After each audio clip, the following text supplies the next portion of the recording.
UP triple S C PET 2022 का आवेदन शुरू हो चुका है और अगर आप आवेदन करना चाहते हैं तो सबसे पहले आप हमारी उस वीडियो को देखिए जिसमें इसके बारे में पूरी जानकारी दी गई है।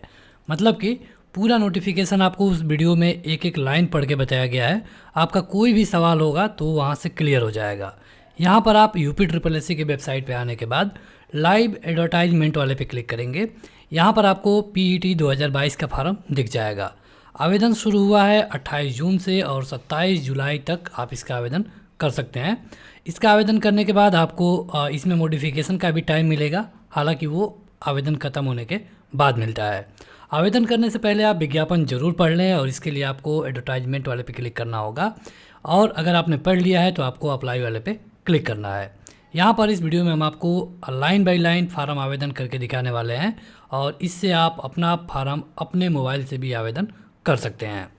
इसके बाद यहाँ पर आपको बताया गया है कि 18 से 40 वाले इसका आवेदन कर पाएंगे। अगर आप कम से कम 10वीं पास हैं तो ही इसका आवेदन कर पाएंगे। आपको कैंडिडेट रजिस्ट्रेशन वाले पे क्लिक करना होगा और यहाँ पर आपको इस तरह का एक पेज दिखेगा। यहाँ पर पूछा गया है कि क्या आपने इससे पहले यूपी ट्रिपल एस सी में किसी भी वैकेंसी का आवेदन किया है। तो अगर आपने किया है तो आपको यहाँ से यस करना है, अगर आपने नहीं किया है तब आपको नो करना है। दोनों ही कंडीशनों में आपको प्रोसीड वाले पे क्लिक करना होगा। अब देखिए, जब आप यस करेंगे तो इससे फ़ायदा ये होगा कि अगर आपने पीईटी 2021 का आवेदन किया था तो वहाँ से आपकी सारी व्यक्तिगत जानकारी ऑटोमेटिक यहाँ पे भर ली जाएगी। अगर आप नो करेंगे तब आपको अपनी पूरी जानकारी लाइन बाय लाइन भरनी पड़ेगी। तो यहाँ पर हम सबसे पहले आपको बताते हैं कि अगर आप यस करके प्रोसीड वाले पे क्लिक करते हैं तो क्या होगा। यहाँ पर देखिए बताया गया है कि आप जो भी आवेदन करते समय डिटेल दें वो सही हो। अगर कहीं कोई गलती होती है तो इसके लिए आप ही जिम्मेदार होंगे। यहाँ पर ये सारी चीज़ें पढ़ने के बाद आपको यहाँ पर आई एक्सेप्ट के सामने क्लिक करना होगा और आई एक्सेप्ट पे जाना होगा। यहाँ पर पूछा गया है कि इससे पहले आपका रजिस्ट्रेशन नंबर क्या था। अब अगर आपने पीईटी 2021 का आवेदन किया है तो वहाँ पे जाने के लिए आपको यूपी ट्रिपल एस सी के वेबसाइट पे जाना है और यहाँ पर कैंडिडेट हेल्प वाले पे जाना है, नो योर रजिस्ट्रेशन पे जाना है। यहाँ पर अपना नाम, पिता का नाम, डेट ऑफ बर्थ और वेरिफिकेशन कोड डालने के बाद सर्च वाले पे क्लिक करना होगा। आपका जो पीईटी का रजिस्ट्रेशन नंबर है 2021 वाला वो आपको मिल जाएगा, उसको आपको यहाँ पे इंटर कर देना है। कई बार वेबसाइट में गड़बड़ी होने के कारण या फिर आप अगर अपना पुराना डिटेल अपडेट नहीं करना चाहते हैं तो आप नो पे जाइए और प्रोसीड वाले पे करिए। कहने का मतलब ये है कि अगर आप नया फार्म भरना चाहते हैं तो आपको नो करना होगा और प्रोसीड करना होगा। ये सारा डिटेल फिर से आएगा और आपको एक्सेप्ट कर देना है। यहाँ पर आपका फार्म खुल के आ चुका है। सबसे पहले आप यहाँ पे देखिए, आपको अपना नाम देना होगा, पूरा नाम जो कि आपके 10वीं के मार्कशीट में है। यहाँ पर पिता या फिर पति का नाम, यहाँ पर माता का नाम। अगर आप उत्तर प्रदेश से हैं तो यहाँ पर आपको यस करना होगा, अगर आप उत्तर प्रदेश से नहीं हैं तो आपको नो करना होगा। यहाँ पर जब आप यस करेंगे तो आपको बताना होगा कि क्या आप फ्रीडम फाइटर हैं, क्या आप एक्स आर्मी मैन हैं, क्या आप हैंडीकैप हैं और क्या आप यूपी के स्किल प्लेयर हैं। ये सब बताने के बाद आपको अपना होम स्टेट बताना होगा। आपने उत्तर प्रदेश के लिए यस किया है तो उत्तर प्रदेश का ही विकल्प दिखेगा, यहाँ पर डिस्ट्रिक्ट वाला विकल्प दिखेगा उसके बाद, और यहाँ पर आपकी कैटेगरी दिखेगी। कैटेगरी भरते समय ध्यान रखिए, आपको हमेशा इसी कैटेगरी में रखा जाएगा। यहाँ पर डेट ऑफ बर्थ जिसमें डेट, महीना और साल बताना होगा। इसके बाद जेंडर बताना है। यहाँ पर मोबाइल नंबर और ईमेल आईडी आपको वही इंटर करना है जिसका एक्सेस आपके पास हो, मतलब कोई भी ओटीपी या मैसेज जाए तो आपको पता चल जाए। इसके बाद यहाँ पर ईमेल आईडी डालने के बाद यहाँ पर बताना है कि क्या आपकी शादी हो गई है, तो आप यस या फिर नो पे क्लिक कर सकते हैं। अगर आप यस करेंगे तो हो सकता है कि आपके पति या फिर पत्नी का नाम पूछा जाए। यहाँ पर आप देखेंगे तो यहाँ पर पूछा गया है एम्प्लॉयमेंट डिटेल के बारे में। अगर आपने इससे पहले यूपी गवर्नमेंट में कोई जॉब किया है तो आपको यहाँ से बताना होगा, अन्यथा आप नेवर एम्प्लॉयमेंट वाले पे क्लिक कर सकते हैं। यहाँ पर है कि क्या आप अधिकतम उम्र सीमा में छूट चाहते हैं, तो अगर आप छूट चाहते हैं तो यस करेंगे, अन्यथा आपको नो कर देना होगा। 18 से 40 वाले इसका आवेदन कर सकते हैं। यहाँ पर हाई स्कूल के बोर्ड का नाम बताना है और उसके बाद से यहाँ पर आपको पासिंग ईयर बताना होगा, हाई स्कूल का रोल नंबर, और अगर परसेंटेज सिस्टम था तो परसेंटेज वाला, ग्रेड सिस्टम था तो ग्रेड वाले पे क्लिक करेंगे। परसेंटेज वाले पे क्लिक करेंगे तो आपने कितना नंबर पाया, टोटल कितने नंबर की परीक्षा थी, ये आपको यहाँ पे भरना होगा। अगर आप इंटरमीडिएट कर चुके हैं तब आपको यहाँ पे चेक बॉक्स पे चेक भी करना पड़ेगा और उसी तरह आपको इंटरमीडिएट वाला डिटेल भी भरना है। ये सब भरने के बाद आपको नीचे जाना है। अगर आप बैचलर कर चुके हैं, मतलब अगर आप ग्रेजुएट हैं, तब आपको यहाँ पे यस करना होगा। अगर आप ग्रेजुएट नहीं हैं तो आपको नो ही रहने देना है। अगर आप यस करेंगे तो यहाँ पर आपको बोर्ड, अपने स्कूल या फिर यूनिवर्सिटी का नाम बताना होगा। यहाँ पर आपको पासिंग ईयर बताना होगा। यहाँ पर सर्टिफिकेट या फिर रोल नंबर बताना है। सर्टिफिकेट या फिर रोल नंबर के लिए जो इशू डेट है, जो कि आपके मार्कशीट पर दिखता है, उसको यहाँ पे भरना होगा।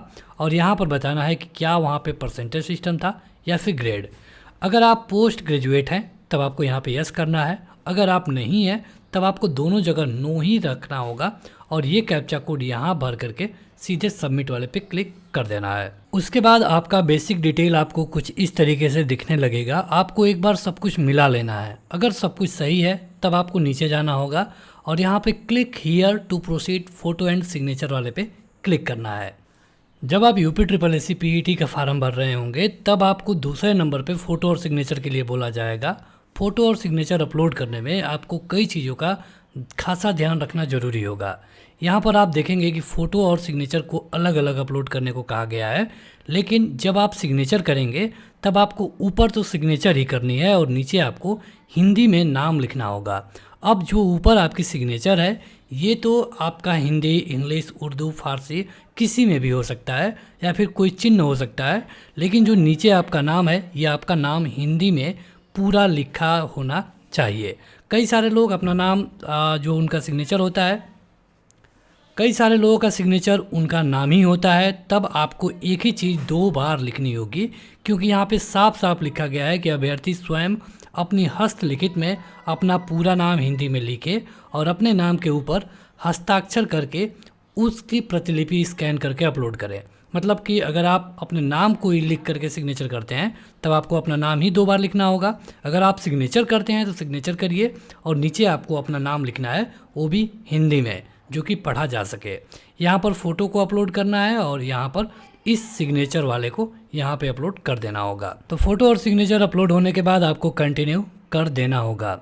यहाँ पर आप देखेंगे कि रिमेनिंग वाले पे चला गया है आपका फार्म, मतलब कि बाकी जो डिटेल है आपको भरना है।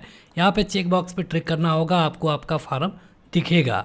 आप इस फार्म को देख लीजिए, कहीं पर कोई गलती है तो आप सही कर सकते हैं। यहाँ पर बारी है आपके बाकी चीज़ों के भरने की। यहाँ पर आप देखेंगे तो यहाँ पर आपको 2 चीज़ें मिलेगी, एक ऑप्शनल और एक मैंडेटरी। यहाँ पर जो भी चीज़ें हैं अगर वैकल्पिक हैं तो आप चाहें तो भरिए या फिर छोड़ भी सकते हैं। यदि यहाँ पर यह अप्लीकेबल नहीं है तो आप यहाँ पर NA लिख सकते हैं, वो भी कैपिटल में। अगर आप भरना ही चाहते हैं तो यहाँ पर सबसे पहले आपको एज प्रूफ भरना होगा, मतलब कि आपके 10वीं की मार्कशीट। यहाँ पर आप अपने बोर्ड का नाम लिख दीजिए, जैसे कि हम यहाँ पे लिख सकते हैं UP बोर्ड, मतलब हमारी 10वीं की मार्कशीट को UP बोर्ड ने जारी किया है। मार्कशीट पर जो डेट होगा उसको हम यहाँ लिखेंगे। सर्टिफिकेट नंबर होता है मार्कशीट पर ही या फिर सनद पे, उसको यहाँ पर लिख करके अपडेट वाले पे क्लिक कर देना है। उसी तरह SC ST और OBC से अगर आप हैं तो इसको भी यहाँ पर डिटेल अपलोड करना पड़ेगा। ये सब कुछ होने के बाद आपको नीचे जाना है। क्या आपने आर्मी में 2 साल की सेवाएं दी हैं तो यस या फिर नो करेंगे। अगर आपके पास NCC में B सर्टिफिकेट है तब आप यस या फिर नो कर सकते हैं। अब बारी है आपके एड्रेस की। यहाँ पर आपको अपना नाम, उसके बाद केयर ऑफ, मतलब कि पूरा पता भरना होगा। इसमें जो सारे लाइनें दिख रही हैं सबको भरना ज़रूरी है। यहाँ पर ये जो बाएं तरफ का है इसको भरने के बाद अगर आपका परमानेंट एड्रेस ही जो मेलिंग एड्रेस है तब आपको इस पर ट्रिक करना होगा और उससे ये होगा कि जो आपने यहाँ पे भरा है ऑटोमेटिक यहाँ पे भर दिया जाएगा। अगर आपका ये दूसरा है तो आप इसे ट्रिक मत करिए और आप दूसरा अपने हिसाब से भर सकते हैं। नीचे जाना है, यहाँ पर एक डिक्लेरेशन है और उसके लिए आपको यस ही करना होगा। जब आप यस करेंगे तब आपको नीचे प्रीव्यू वाला विकल्प मिलेगा, आप अपने फार्म को प्रीव्यू करके देख सकते हैं। प्रीव्यू देखने के बाद अगर सब कुछ सही है तब आपको नीचे जाना है। यहाँ पर आपको ये वाला कैप्चा कोड यहाँ पर इंटर करना होगा। ये कैप्चा कोड इंटर करके आपको सीधे सबमिट वाले पे क्लिक कर देना है। उसके बाद ऑटोमेटिक आपके कैटेगरी के मुताबिक आपकी फ़ीस आ जाएगी। आप इस फीस को यहाँ पर क्लिक करके जमा करेंगे और जमा करने के साथ ही आपका फार्म प्रिंट होने के लिए आ जाएगा और इस तरह आपका ये फार्म कंप्लीट हो जाता है। इस तरह बड़े ही आसानी से आप अपना फार्म अपने मोबाइल से आवेदन कर पाएंगे। लेकिन अगर आपको आवेदन करने में कहीं पर कोई दिक्कत होती है तो कमेंट करके ज़रूर बताएं, हम आपकी पूरी सहायता करेंगे। फिलहाल इस वीडियो में इतना ही। Thank you.